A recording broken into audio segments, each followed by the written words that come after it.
Alright guys, welcome back. I know it's another dashboard kind of video just for this part, but something happened yesterday. 1 o'clock at work, I'm doing my normal job, and one of my line leaders comes up and says I have a phone call up in the office. Well, that was alarming right at the get-go, because I'll be there 12 years here this summer, and then all the time I've been there, never once has anyone at all called work for me for anything. So it was concerning because I have my mom, 2 aunts, a cousin, and my sister who is older than me. They've all gone through cancer surgeries, some recent and some within the last couple years. So it's like, oh shit. So I go up to the office, and one of my supervisors, because per line there's 2 line leaders, 2 supervisors each, and one of my supervisors was up there, and he said, a truck wrecked on your property and you need to call home.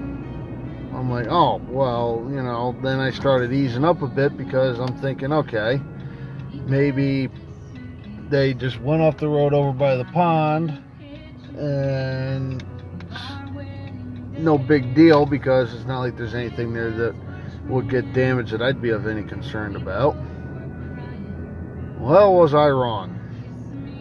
I turned on my phone, because I have problems memorizing numbers unless I dial them like all the time.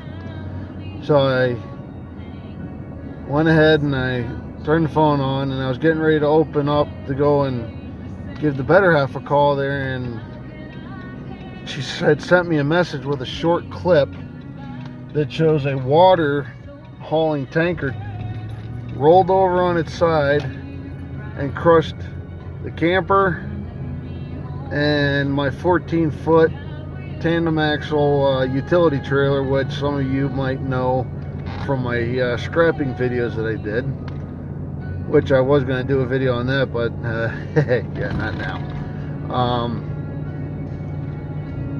My first thought was anybody hurt? Were my dogs hurt? Because they were not far, like right on the other side of the camper. By the grace of God, no one was hurt. Not my dogs, not any person. So, thank God for that. So, work let me leave at 2. And I couldn't get here fast enough, because I'm like, holy crap. I've never experienced anything like this whatsoever. And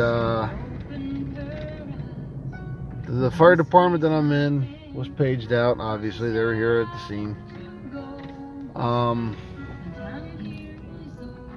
Traffic backed up, and when I pulled up on scene, or into my driveway here, and it's different when you see pictures compared to in person. When they say pictures don't do it justice, you have no idea how right that is in some cases.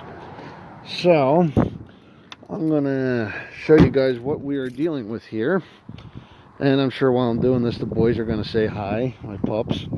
So Rainbow, Jackson, Damon will be saying hello while we're doing this. So let's kind of give you guys a visual of what we got going on here. Now bear in mind, the camper we were storing stuff in.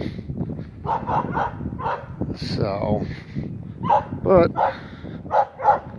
the truck laid right over on that, and my 14-foot trailer was right ahead of it there. It had a load of scrap on as well, and it laid right on there.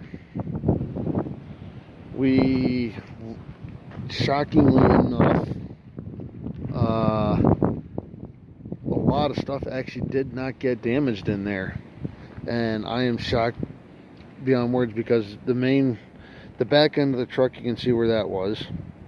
There was some stuff back there. Didn't get hurt, obviously.